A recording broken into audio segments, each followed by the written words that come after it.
guys, Pony Express 50 prep. Let's talk about where we're at there. I've been on a 10, 11 week training plan that I threw together rather quickly based on some information I pulled off the internet, ChatGPT, and some coaching plans I found. And I put together a 50 week, boy, wouldn't that be nice? A 50 mile plan that gives me 10 weeks of training, the 11th week being the actual run. So I've been on this plan for 3 weeks. As you guys know, I mentioned in the first video, if you guys haven't seen that yet, click here to see it. It kind of tells you my story.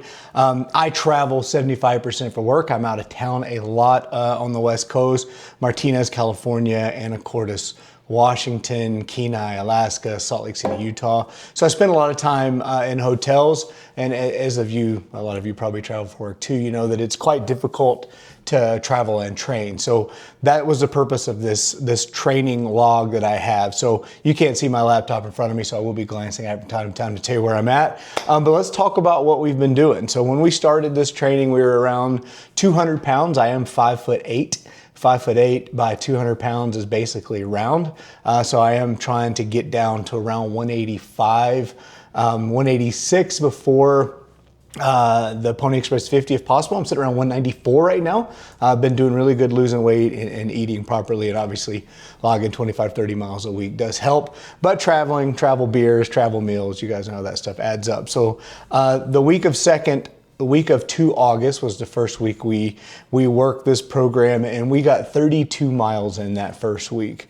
This is mixing runs in with some strength training, with some cross training, and then some other activities with running. But we did get several runs in. We got a 5 mile run in. We were in Salt Lake City. We were home this week, so we got 5 mile run in, another 5 mile run in, 7.5 mile run in, and then a 14 mile hike with 5,000 feet of vert at Mount Timpanogos. I will be publishing that video here in a couple weeks. We got a lot coming up, so we'll save that video for later. But we did summit Mount Timpanogos, myself and my wife Corey and our good friends Andy and Ashley from Goat Mode Running. Incredible day. We started very early in the morning. A long, grueling hike. It feels like it's uphill both directions, but incredible day. So that week we got 32 miles on our legs. The next week, which was the week of 9 August, we were in Martinez, California for work, and that was a great week. We logged 24.5 miles the week of 9 August with a long run of 11.6 miles back home here. So my travels, I usually travel out Monday, travel home on Thursdays or Fridays, which allows me to get my long runs in Saturday and then my backup runs on Sunday. So it does work out good there. Travel days be Monday, Thursdays, I make those off days or strength training or cross training days. So that brings us to this week. This was an incredible week. I was back in Martinez, California this week. I got 4 miles in on Monday because I flew in on Sunday to handle some business. So I flew in Sunday. I did my Sunday run in Martinez, ran again Monday, 4 miles, feeling really fresh, feeling froggy coming off of a long run. Took Tuesday off, and then Wednesday went and got 6 miles out there on the trails in Martinez behind the hotel. Turned some of my best miles in years and my best negative splits this entire year. So I found a little hill back out in Martinez, which is about a 250 foot climb. Ran it a couple times, did a little bit of that David Roche, just say no to rhabdo downhill work. On the way back, something clicked. I don't know what it was. And at 50 years old, I was turning 9:45s coming home, and the last mile was under 9 and like an 8:50. Heart rate was high, but I mean, I felt great, like I was gliding. So I came home off of that workout on a little bit of a high, flew in Thursday, and then Friday morning got a really good strength training workout in here in my home gym in the basement. Got a good workout in, and then spent the day carb loading. And then we got a 12 miles in yesterday. Great 12 mile run. Almost 900 foot of vert, ran all the vert, which for me is new. Typically I hike the vert, but I was able to run all 900 feet vert. So I can feel that my cardio and my fitness is increasing beyond what it was when I did Leadville in 24. Because when I did Leadville in 24, I would have had to power hike all these hills. And now for some reason I'm able to run them. So things are looking up there.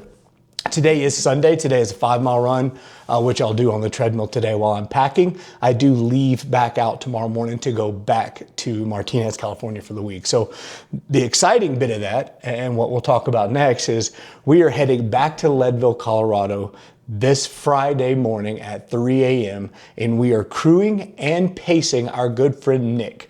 Nick is giving her another go, and we have assembled a heck of a team. Corey and myself are going out there. Andy and Ash from Goat Mode Running are going out there, and then Nick's amazing wife Tabitha is going to be there, and we are going to pace and crew and get Nick across the finish line there in Leadville, Colorado. We're going to produce a full documentary from this trip, so I'll get some training in Martinez, and then when we get back, we'll put out a video, and then we'll catch you back up where we're at training. Let's talk about Leadville a little bit. Leadville's had a big fire. Not sure if you guys are up to speed on that, but they've had the Willow Wildfire that has been burning out there for quite some time. There was actually some fear that they weren't going to run the 100 mountain bike 100 and the Leadville Trail 100 this year. They did this weekend just run the mountain bike 100, and the Leadville Trail 100 is on, and obviously that's why we're headed out there Friday.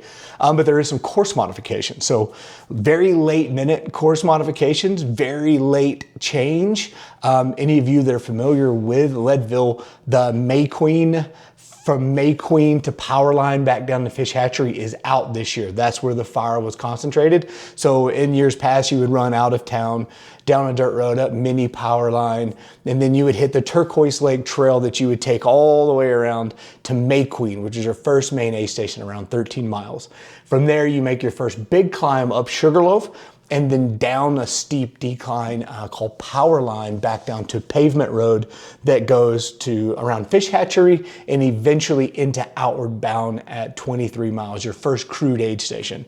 Well, that is one of the main areas. So very interesting. We just got the maps for the new course this year.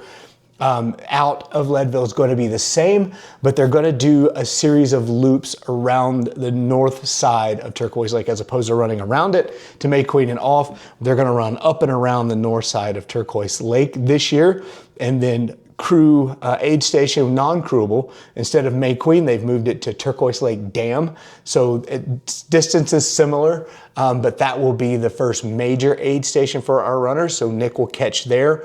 And then from there, they will link back up with the paved road that runs the same direction, Fish Hatchery down to Outward Bound. So that will all be the same.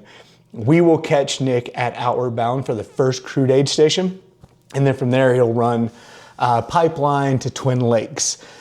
We did not get a crew spot in the lottery this year. Those of you that haven't done it in quite some time, now you put in for a lottery for a crew spot, 10 by 10 spot at Twin Lakes.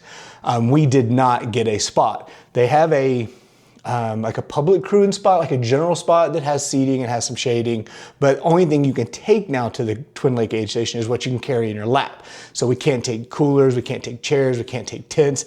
So this is going to be interesting. Twin Lakes out and Twin Lakes in is a very crucial aid station for Nick.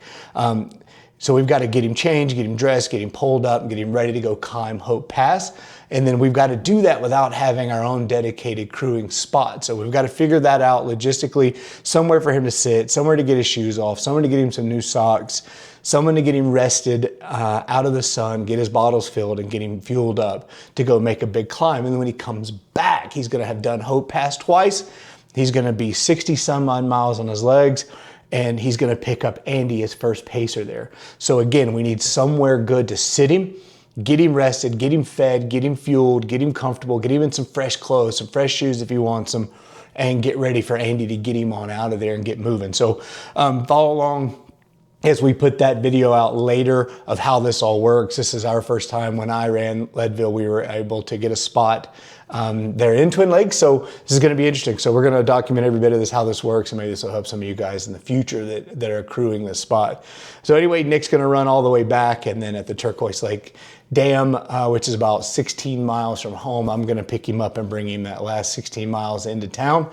We're going to film a bunch of that on the trail. It's going to be early morning hours, midnight to whenever we can get him across the finish line. So it's going to be the hard hours, it's going to be the grueling hours, it's going to be moonlight traveling. So looking forward to this effort, looking forward to supporting my brother across the finish line and getting a buckle in our group finally. So anyway, that's what we have coming up. And then, like I said, here in about 6-7 more weeks, I've got the Pony Express 50, and we will be producing regular training videos. Obviously we'll intermittent with those. We'll have like our Leadville video I'll produce a video from the 25K, the Gaspin through the Aspens 25K. There is a 50K version of that with about 9,000 feet of climbing. Anyone that sees is interested, it is called the Gaspin through the Aspens 50K. It is in American Fork Canyon here in Salt Lake City, Utah. So anyone interested, come out and run with me. But we will make a video from that. So training vlogs will be between Leadville, it'll be between Gaspin through the Aspens, and then we will make a full documentary for the Pony Express 50. And then from there down to Austin, Texas for the Austin Rattler, and hopefully off to Houston for the Rocky Raccoon 100. All right, guys, thank you for viewing. Thank you for following along. Thank you for subscribing. If you haven't subscribed, this is your first time watching, hey man, subscribe. It's free, it doesn't cost anything. Watch an old fat man try to run 100 miles. You know, I may make it, I may inspire you, and I may fail miserably and you get to laugh at me. Either way, I think it's gonna be sort of good viewing. So y'all hop along the Still Chasing 100 train. Y'all follow me across the finish line, and maybe you can encourage me along the way. Maybe I'll bump into some of you guys at the races, and you can help me through some dark times when I'm in the pain cave and help me get an extra mile. Again, my name is Brad. I'm a 50-year-old recreational runner. My finish line is still out there, and I am still chasing 100, y'all. You.